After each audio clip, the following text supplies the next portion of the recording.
नमस्ते सर, मैं शुभम दवे मार्केट के ऊपर एक लर्निंग वीडियो लेके आया हूँ। उसके अंदर हम मार्केट के अंदर एनालिसिस करेंगे कि किस तरीके से मार्केट मूव कर रहा है। और हम यहाँ पर तीन चीज़ों के ऊपर डिस्कस करेंगे कि मार्केट में जो मूवमेंट है, पहली तो कि किस तरीके से मार्केट में मूवमेंट हो रही है, आगे जा कर के किस तरीके की मूवमेंट हमको देखने को मिल सकती है। दूसरी चीज़ हम ये डिस्कस करेंगे कि हम कौन से फंड्स के अंदर पैसा जो है इन्वेस्ट कर सकते हैं, कौन से फंड्स हमें कंसीडर करने चाहिए एक इन्वेस्टमेंट के लिए। और तीसरी चीज़ हम उन्हीं फंड्स के बारे में एक रिव्यू देखेंगे कि ये कौन से फंड्स इन तीन सिलेक्टेड या चार सिलेक्टेड फंड्स में से हमें सेलेक्ट करना चाहिए और उसका पीछे का कारण क्या है। तो चलिए वीडियो को शुरू करते हैं। तो यहाँ पर लास्ट टाइम जो हमारा डिस्कशन हुआ था बैंक निफ्टी के ऊपर, मैं उसी चीज़ को आगे कंटिन्यू करूँगा कि किस तरीके से मार्केट जो है रिएक्ट कर रहा है। लास्ट टाइम जो मैंने वीडियो बनाया था उसके अंदर मैंने यहाँ पर एक ट्रेंड लाइन डाली थी। और ये ट्रेंड लाइन हमारा जो है वो डिसाइसिव ट्रेंड लाइन थी कि हम किस तरीके से आगे जा कर के परफॉर्म करेंगे। तो यहाँ पे इसी वीडियो के आसपास मैंने इसी जगह के आसपास मैंने एक ट्रेंड लाइन बनाई थी, जिसके अंदर यहाँ पे पोजीशनिंग मैंने बताई थी कि किस तरीके से मार्केट जो है परफॉर्म कर रहा है। और यहाँ पर जो है मार्केट ने ब्रेकआउट दे दिया था उस दिन, उसी दिन के आसपास का है। उसके बाद फिर मार्केट ने यहाँ पे साइडवेज मूवमेंट दिया और फिर आज जो है मार्केट काफ़ी ऊपर वापस चल पड़ा है।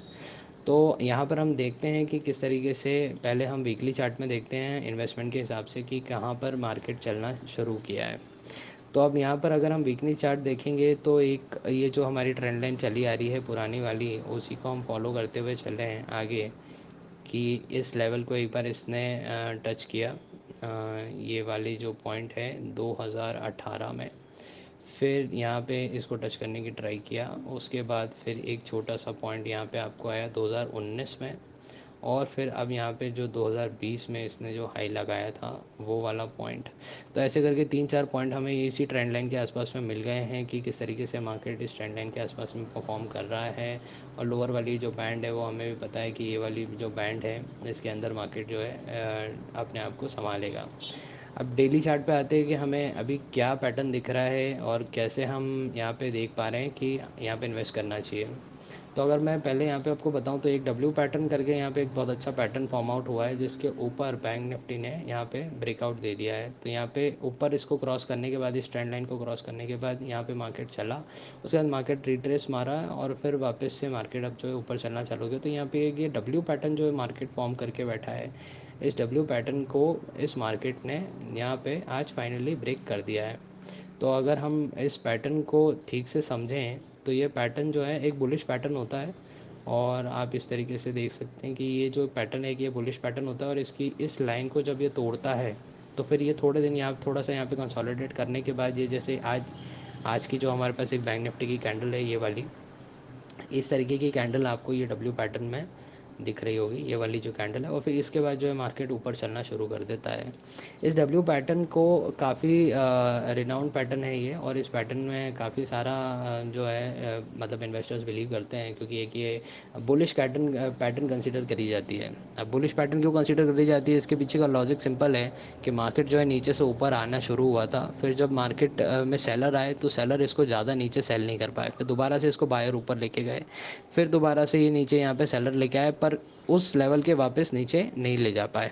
तो फिर दोबारा से यहाँ पे बायर आए और फिर बायर उसको, जहाँ पर सेलर उसको ऊपर से नीचे बेच रहा था वहाँ पे वापस से उसको बेच नहीं पाया, और फिर ये वापस ऊपर चला गया।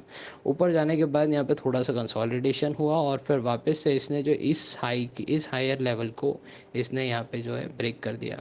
तो ये जो पॉइंट होते हैं ये एंट्री पॉइंट्स बन जाते हैं, यहाँ से आप एक बार एंट्री ले सकते हो। तो फिर मार्केट आपको यहाँ पे इसी के रेंज के बराबर का जो है टारगेट, इसी के आसपास का जो टारगेट है ये बता देता है मार्केट की कितना क्या इसका लेवल आ सकता है।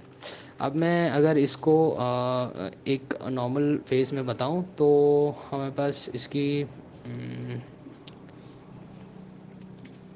हम इसकी वैल्यूज़ अगर देखेंगे कि कितनी वैल्यू है ये, तो यहाँ पे आ रहा है 34,280 और नीचे में इसका आ रहा है 31,900। तो 34,280 और 31,000 का जो रेंज है वो लगभग ये 2,200 पॉइंट का रेंज है। और यहीं से आप 2,200 पॉइंट ऊपर, मतलब इस लेवल से यहाँ से ब्रेक किया 34,200, 34,300 से हम 2,200 पॉइंट ऊपर, मतलब लगभग 36,500 के आसपास के लेवल जो हैं इसमें आने वाले टाइम में इजीली देख सकते हैं। अब 3600 का लेवल जो है वो कितना इम्पोर्टेंट है वो भी हमको एक बार यहाँ पे देखने को मिल जाएगा कि ये देखिए, ये यहाँ पे 36,500 हमारा वैसे भी इस पैटर्न, डब्ल्यू पैटर्न का टारगेट वैसे भी 36,500 आ रहा है। और साथ में ये वाली जो अपर रेंज है जहाँ से मार्केट जो है गिरना शुरू हुआ था, फिर वापस आया था, फिर वापस नीचे से ऊपर आया, और फिर यहाँ पे भी मार्केट होल्ड किया, यहाँ पे भी मार्केट होल्ड किया, ऊपर नहीं जा पाया। तो ये एक इम्पॉर्टेंट रेजिस्टेंस है, यहीं तक का हमारा मार्केट का भी इमीडिएट जो है मूव आने वाले कुछ दिनों में देखने को मिल सकता है। लॉन्ग टर्म थोड़ा सा देखेंगे तो फिर ये जो है बुलिश कैंडल, इसको यहाँ पे 36,500 के आसपास थोड़े दिन यहाँ पे जो है मार्केट यहाँ पे टाइम पास करेगा। और फिर उसके बाद यहाँ पे क्रॉस करने के बाद फिर वापस से ये वाले लेवल्स जो है, सॉरी, ये वाली जो लेवल्स हैं मार्केट में देखने को आपको मिल सकते हैं। ये वाले, ये जिस रेंज के आसपास में ये यहाँ पे था, तो दैट विल बी 37,800 500 समथिंग के आसपास के लेवल। और फिर यहाँ पे कंसोलिडेशन के बाद फिर वापस दोबारा से यहाँ पे हमें 40,000 के लेवल जो है वो देखने को मिल सकते हैं। अब इसमें कितना पीरियड लग सकता है, तो अगर जल्द से जल्द भी हो जाता है, मान लीजिए कि काफ़ी जल्दी मार्केट में रिकवरी जिस तरीके की एक्सपेक्टेड है लोगों को कि भाई मार्केट जो है खुलेगा, अब खुलेगा, अब क्योंकि अब खुलने वाला है ऐसा लोगों को लग रहा है। बट अगर उससे जल्दी, उतनी जल्दी नहीं भी आती, तो मेरे हिसाब से सितंबर अक्टूबर तक के आसपास आपको ये जो 40,000 के लेवल जो है देखने को मिल जाएंगे। सितंबर अक्टूबर यहाँ से 6 महीने का ड्यूरेशन है, तो यहाँ पे स्लो एंड स्टडी मार्केट बढ़ता है। सितंबर अक्टूबर तक यहाँ पे 40,000 के आसपास मार्केट आता है, तो we will be sitting in a very good position, क्योंकि यहाँ पे 6,000 पॉइंट का जो है हमें एक बार को प्रॉफिट देखने को मिल सकता है। 6,000 पॉइंट का प्रॉफिट अपने आप में लगभग 17% का प्रॉफिट होता है। तो 17.5% का जो प्रॉफिट है वो लगभग आपको यहाँ पे अक्टूबर तक देखने को मिल सकता है। अब अक्टूबर तक देखने को मिल सकता है, मतलब यहाँ से 6 महीने के अंदर हमें 17% का एब्सोल्यूट रिटर्न जो है मैं एक्सपेक्ट कर रहा हूँ कि यहाँ पे आना चाहिए बैंक निफ्टी में, क्योंकि ये जो है बुलिश सिग्नल और जो रिवर्सल जो है यहाँ पे स्टार्ट हो चुका है मार्केट में। अब हम नेक्स्ट थिंग देखते हैं कि यहाँ पे बैंक निफ्टी का जो हम इतना एनालिसिस कर रहे हैं, तो बैंक निफ्टी बनता कैसे है। बैंक निफ्टी बनता है HDFC bank, ICICI bank, Axis, Kotak और एसबीआई, ये 5 जो बैंक हैं ये इसके मेन इंग्रेडिएंट है। तो लगभग एचडीएफसी बैंक जो है 27% के आसपास कंट्रीब्यूट करता है, एसबीआई जो है 21% के आसपास, एक्सिस बैंक जो है 13%, 12 और 11% के आसपास एसबीआई यहाँ पे कंट्रीब्यूट करता है। तो इस तरीके से कंट्रीब्यूशन से जो है बैंक निफ्टी का जो है इंडेक्स बनता है। और बाकी के जो नीचे के जो बैंक्स हैं ये सारे बैंक 3-3, 4-4%, 5-5% के कंट्रीब्यूशन पे रहते हैं। तो मेन जो सबसे बड़ा बैंक है यहाँ पे एसबीआई और आईसीआईसीआई बैंक, एचडीएफसी और आईसीआईसीआई बैंक हैं। और जो अगर आप वॉलेटिलिटी में देखेंगे कि कौन से बैंक में सबसे ज़्यादा उतार चढ़ाव आता है, तो वो है आपका एक्सिस बैंक हो गया, एसबीआई बैंक हो गया, आईसीआईसीआई बैंक हो गया। इन तीनों बैंकों में सबसे ज़्यादा उतार चढ़ाव जो है बने रहते हैं। एसबीआई और एचडीएफसी और कोटक जो है वो एक जैसे चलते हैं, ऑलमोस्ट धीरे धीरे करके चलेंगे बट चलते हैं ये। तो अब यहाँ पे हम देख लेते हैं कि कहाँ पे इन्वेस्टमेंट की अपॉर्चुनिटी बन रही है और कौन से फंड्स में हमें इन्वेस्ट करना चाहिए। तो अब नेक्स्ट सेगमेंट में हम आते हैं कि हमने यहाँ पे, मैंने आपके लिए 3-4 फंड्स यहाँ पे सेलेक्ट करके रखे कि बैंकिंग फाइनेंशियल सर्विसेज में कौन से फंड्स में इन्वेस्टमेंट किया जा सकता है। तो सबसे पहले जो है आदित्य बिरला है, आईसीआईसीआई है, आईडीबीआई है, निपॉन है, एसबीआई है, सुंदरम है, टाटा है और यूटीआई है। तो जिन 3 फंड्स को जैसा कि आप देख रहे हैं मैंने तीनों को हाईलाइट करके रखा है, ये काफ़ी अच्छे फंड्स हैं और इनके लॉन्ग टर्म परफॉर्मेंस भी अच्छे हैं। यहाँ पे आपको इसकी लॉन्च डेट दिख रही है, ये फंड की सब सब फंड्स अलग अलग डेट पर लॉन्च हुए हैं। और इनकी जो इंसेप्शन के रिटर्न्स हैं वो भी अलग अलग हैं। तो अगर हम यहाँ पे देखें तो एक I C I C I prudential banking financial services fund जो है उसके अंदर 15% का रिटर्न जो है वाई टी डी आया है। वाई टी डी मतलब 1 जनवरी से अभी तक का, 1 साल, मतलब आज से 1 साल पुराने तक का। तो यहाँ पे आपको 95% का रिटर्न आईसीआईसीआई प्रूडेंशियल ने दिया है 1 साल के अंदर, 86% का return SBI banking financial services ने दिया है, और टाटा ने 74% का रिटर्न दिया है। तो इन तीनों में लाजमी सी बात है, टाटा ने सबसे कम दिया है, आईसीआईसीआई ने सबसे ज़्यादा दिया हुआ है। उसके बाद अगर हम 5 ईयर्स के रिटर्न कंपेयर करें, जो कि आइडियल अप्रोच रहेगी यहाँ से पिछले 5 साल का रिटर्न कंपेयर करना, तो यहाँ पे आप देखिए टाटा ने ऑलमोस्ट ठीक ठाक डिसेंट रिटर्न दिया है। सबसे ज़्यादा रिटर्न जो है वो एसबीआई ने दिया है, और उसके बाद फिर आईसीआईसीआई ने भी अच्छा खासा रिटर्न यहाँ पे दिया हुआ है। तो अगर यहाँ पे इस तरीके से देखें तो ये 3 फंड जो है ये निकल के आते हैं, जो कि अच्छे कैटेगरी के फ़ंड हैं और अच्छे रिटर्न्स यहाँ पे जनरेट कर रहे हैं। निपॉन इंडिया भी अच्छा फ़ंड है, बट मैंने इसको कंसिडर नहीं किया है क्योंकि इसके एक्सपेंस रेशियोज़ ज़्यादा हैं, और इसके अंदर जो फ़ंड मैनेजमेंट स्टाइल है और जो अलग से इसके जो पोर्टफोलियो है वो थोड़ा सा इन तीनों से डिफरेंट है, जो कि मार्केट को बेटर सपोर्ट करेंगे इन तीनों के सेगमेंट में। अब यहाँ पे हम इन तीनों फंड का जो है तीसरी बात आती है कंपैरिजन की। तो तीसरी बात हम एक बार कंपैरिजन देख लेते हैं कि किस तरीके के फंड्स इन लोगों ने ले रखे हैं, तीनों फंड हाउसेस ने। सबसे पहले हम देखते हैं एसबीआई वाले फ़ंड ने। एसबीआई वाले फ़ंड के टॉप होल्डिंग्स हैं कि इन्होंने कौन कौन से स्टॉक्स को ले रखा है। तो यहाँ पे सबसे पहले जो स्टॉक आया है वो आया है H D F C bank, जिसकी इन्होंने 23% ओवरऑल, मतलब मान लीजिए 100 रुपये लोगों ने इन्वेस्ट करें तो उसमें से 23% जो है H D F C bank में लगाया है। ऐसे ही सारे फंड में इन्होंने लगाया है। तो जिस तरीके से मैंने आपको बताया बैंक निफ्टी में है सबसे पहले H D F C, I C I C I, Axis, Kotak, S B I. इसी तरीके से एस बी आई ने भी अपने पोर्टफोलियो को कंस्ट्रक्ट करा है। H D F C, I C I C I, Axis, Kotak जो है इसके ऊपर आता है बैंक निफ्टी में, पर इन्होंने कोटक को फिफ्थ प्रेफरेंस दी है, एस बी आई को ऊपर रखा है। तो यहाँ पे 23% जो है वो एच डी एफ सी को दिया है, क्योंकि H D F C already एक बड़ा प्लेयर होता है बैंक निफ्टी के अंदर। तो इस तरीके से यहाँ पे इसका बनाया हुआ है। दूसरा, अगर मैं टाटा को कंपेयर करूँ तो टाटा जो है यहाँ पे H D F C, I C I C I, और फिर इसने H D F C limited को भी लिया हुआ है अपने पोर्टफोलियो में। तो यहाँ पे 17% एच डी एफ सी है, 10% H D F C limited है, और आई C I C I axis, उसके बाद फिर कोटक महिंद्रा, वही जैसे कि बैंक निफ्टी में कोटक महिंद्रा ऊपर आता है। एस बी आई में कोटक महिंद्रा को नीचे लिया है, बट ये लाइकवाइज एक जैसे ही परसेंट है, 9% और 6% के आसपास का इन्होंने इन्वेस्टमेंट करवा रखा है यहाँ पे। अब उसके बाद इन्होंने एस बी आई कार्ड्स भी ले रखा है। S B I mutual fund में अगर हम देखें तो इन्होंने एस बी आई कार्ड्स नहीं लिया है, इन्होंने S B I life insurance लिया है, चोलामंडलम लिया है। ये भी एक जो है इंश्योरेंस कंपनी है। और यहाँ पे एक इन्होंने आई सी आई सी लोम्बार्ड, ये भी एक इंश्योरेंस कंपनी है। तो आई C I C Lombard, Cholamandalam और एस बी आई लाइफ, ये तीनों इंश्योरेंस कंपनीज इन्होंने बैंकों के बाद जो है इमीडिएटली ले रखी हैं। उसके बाद हम अगर देखें आईसीआईसीआई प्रूडेंशियल वाले फ़ंड को, जिसके अंदर इन्होंने किस तरीके से पोर्टफोलियो कंस्ट्रक्ट किया है, तो यहाँ पे हमें थोड़ा सा डिफरेंस देखने को मिलेगा। और डिफरेंस ये है कि यहाँ पे इन्होंने एचडीएफसी को फर्स्ट प्रायोरिटी नहीं दी है, इन्होंने आईसीआईसीआई यानी कि अपने ही बैंक को इन्होंने यहाँ पे ज़्यादा प्रायोरिटी दी है, जो कि मैं भी एक्सप्लेन करूँगा कि इन्होंने ज़्यादा अच्छा बेटर किया है। तो यहाँ पे आईसीआईसीआई जो 15% है, एचडीएफसी 11% है, एसबीआई जो है इन्होंने एसबीआई, जहाँ पे आप एसबीआई म्यूचुअल फंड में देखेंगे तो एसबीआई जो है फोर्थ नंबर पे लिया है 8% पे। टाटा में देखेंगे तो एसबीआई जो लिया है वो 6% 7% पे लिया है। वहीं पे आईसीआईसीआई प्रूडेंशियल ने एसबीआई को जो है 10% पे लिया है, मतलब इन्होंने एसबीआई को जो है अच्छा खासा वैल्यू दिया हुआ है यहाँ पे।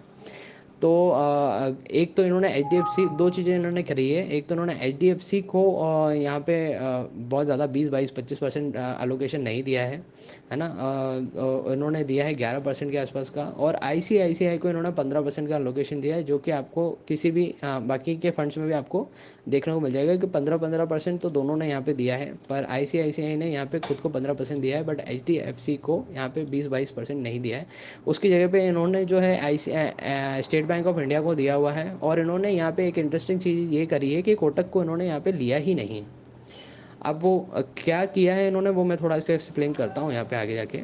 तो कोटक यहाँ पे एक्सिस बैंक जो है इन्होंने यहाँ पे लिया हुआ है प्रॉपर। उसके बाद फिर यहाँ पे आप देखिए L I C housing finance, जो कि काफ़ी अच्छी कंपनी है, हाउसिंग फाइनेंस से रिलेटेड कंपनी है, यहाँ पे उसको 5% दिया हुआ है। चोलामंडलम, जैसा कि हमने देखा है एस बी आई ने भी चोलामंडलम ले रखा है, वैसे कि वैसे ही यहाँ पे आई सी आई सी प्रूडेंशियल ने भी चोलामंडलम ले रखा है।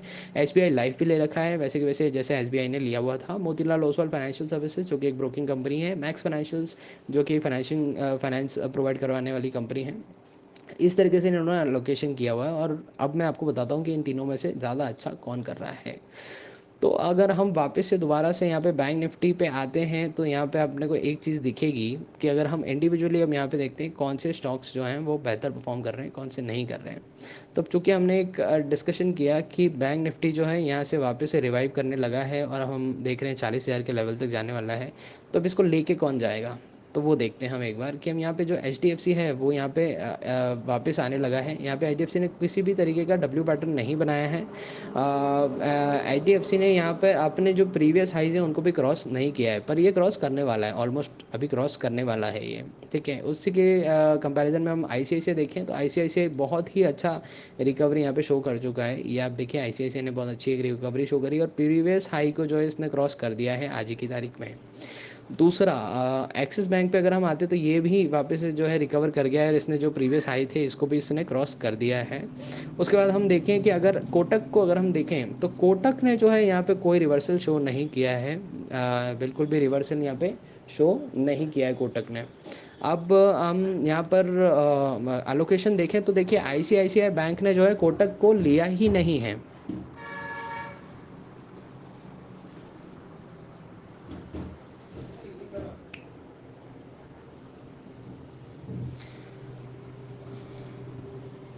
आईसीआईसीआई प्रुडेंशियल म्यूचुअल फंड ने यहाँ पे हम देखेंगे तो कोटक को इसने यहाँ पे लिया ही नहीं है।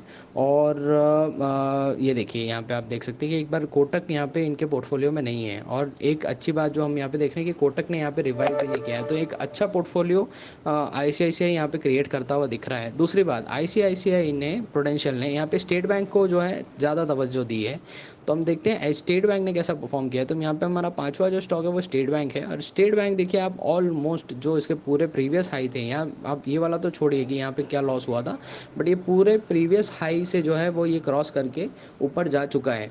तो अब यहाँ पे हम देख सकते हैं कि इसने ऑलमोस्ट पूरे के पूरे जो अपने गेंस है वापस जो लॉसेस हैं वो पूरे के पूरे इसने रिकवर कर लिए हैं। और दूसरी जगह पे इन्होंने यहाँ पे हम देख सकते हैं कि ये एसबीआई इसने ज़्यादा लोकेशन दिया है। तो एक नज़रिए से आप देखेंगे तो यहाँ पे कोटक जो घुसा रखा है इन लोगों ने, टाटा वालों ने। दूसरा हम देखें अगर एसबीआई वालों ने भी यहाँ पे कोटक जो है वो डाल रखा है, पर आईसीआईसीआई वालों ने कोटक यहाँ पे बिल्कुल इंक्लूड नहीं किया है। और वो चीज़ हम यहाँ पे भी देख रहे हैं कि कोटक जो है वो परफॉर्मेंस नहीं दिया है। तीसरी चीज़ अगर आप देखें तो एसबीआई के जो है आज रिज़ल्ट आए हैं, जो कि अभी हम यहाँ पे इसमें देख सकते हैं कि एसबीआई के जो है वो अभी रिज़ल्ट जो हैं आए हुए हैं। एक मिनट, अभी मिनट में हमें दिख जाएगा। ये देखिए एसबीआई के जो है रिज़ल्ट आए हुए हैं, अभी 2 बजे इसके जो है रिज़ल्ट इमिडिएटली आए हुए हैं। तो एसबीआई के जो रिज़ल्ट हैं वो काफ़ी अच्छा परफॉर्म कर रहे हैं, क्योंकि 6,000 आप देखिए यहाँ पे इन्वेस्टर का 6,166 करोड़ का जो है एस्टिमेट था। 10 एस्टिमेट जो है उन्होंने ब्लूमबर्ग के 10 एस्टिमेट ने यहाँ पे 10 एनालिस्ट ने यहाँ पे एस्टिमेट दिया था 6,166 करोड़ का। बट एसबीआई ने जो है वो 6,451 करोड़ का जो है पैट यहाँ पे नेट प्रॉफिट जो है यहाँ पे प्रॉफिट आफ्टर टैक्स जो है यहाँ पे डिस्प्ले किया हुआ है। तो यहाँ इसी चीज़ को मार्केट ने बहुत अच्छे से लिया है। और अगर मैं एसबीआई का चार्ट भी देखूँ, अगर आज का ही जो 2 बजे बाद का अगर मैं चार्ट देखूँ, तो ये आपको इस तरीके से 2 बजे बाद, ये 2 बजे के आसपास, ये 14 बजे के आसपास का, ये 14 बजे के आसपास ये मार्केट ने बहुत अच्छा रिएक्शन भी दिया है। तो एक तरीके से एक फंड मैनेजर ने यहाँ पे जो अलोकेशन डाल रखा है एसबीआई का आईसीआईसीआई प्रुडेंशियल वालों ने, वो भी काफ़ी अच्छा सिलेक्शन है एसबीआई का, क्योंकि एसबीआई को टॉप 3 में ना टाटा ने रखा है और ना ही एसबीआई म्यूचुअल फंड ने रखा है, इसने 4th नंबर पे रखा है। पर आईसीआईसीआई ने इसको यहाँ पे रखा हुआ है। तो अभी सबसे ज़्यादा जो अच्छे परफॉर्मिंग हम देखें अगर बैंक निफ्टी के अंदर, तो दो फंड दो दो दो चीज़ें निकल के आती है। एक आईसीआईसीआई जो है बहुत अच्छा परफॉर्म किया हुआ है। नीचे से आईसीआईसीआई ने अच्छा रिकवरी मारा है। डेली चार्ट पे हम देखें तो यहाँ पे बहुत अच्छा रिकवरी मारा है, ऑलमोस्ट ऑल टाइम हाई अब क्रॉस करने के एवज में है। और दूसरी जगह पे हम देखें तो एसबीआई जो है ऑलमोस्ट पूरा रिकवर हो गया है, रिटर्न्स भी अच्छे खासे इसने डेवलप किए हैं। तो मेरे हिसाब से ये जो 3 फंड हैं तीनों ही काफ़ी अच्छे फंड हैं। But the best fund if you will consider that, कि अगर आपको चाहिए कि आप, हाँ, इन तीनों में से कौन सा अच्छा फंड है, तो मेरे हिसाब से आईसीआईसीआई प्रुडेंशियल जो है वो काफ़ी अच्छा प्लेस्ड है। फंड मैनेजर ने काफ़ी अच्छे कॉल लिए हुए हैं इस फंड के अंदर। तो ये मेरा ओवरऑल एनालिसिस है बैंक निफ्टी के अंदर कौन से फंड्स को हमें सिलेक्ट करना चाहिए और कौन से जगह पे हमें जो है रिटर्न्स एक्सपेक्टेड कितने हैं, और कौन से फंड मैनेजर ने ज़्यादा बेटर कॉल्स जो है ली है। वो मेरा ये पूरा एनालिसिस है। आई होप आपको ये एनालिसिस थोड़ा समझ में आया होगा। फिर भी इन केस अगर आपको कुछ डाउट होता है या ऐसा लगता है कि हाँ ये चीज़ें समझ में नहीं आई है, तो आप मुझे बिल्कुल कॉल लगा सकते हैं, पूछ सकते हैं। मेरा नंबर जो है वो इस वीडियो के डिस्क्रिप्शन में है, और साथ में आपके पास मेरा नंबर तो होगा ही। तो thank you so much for viewing this video. Shubham Dave signing off. Thank you, bye.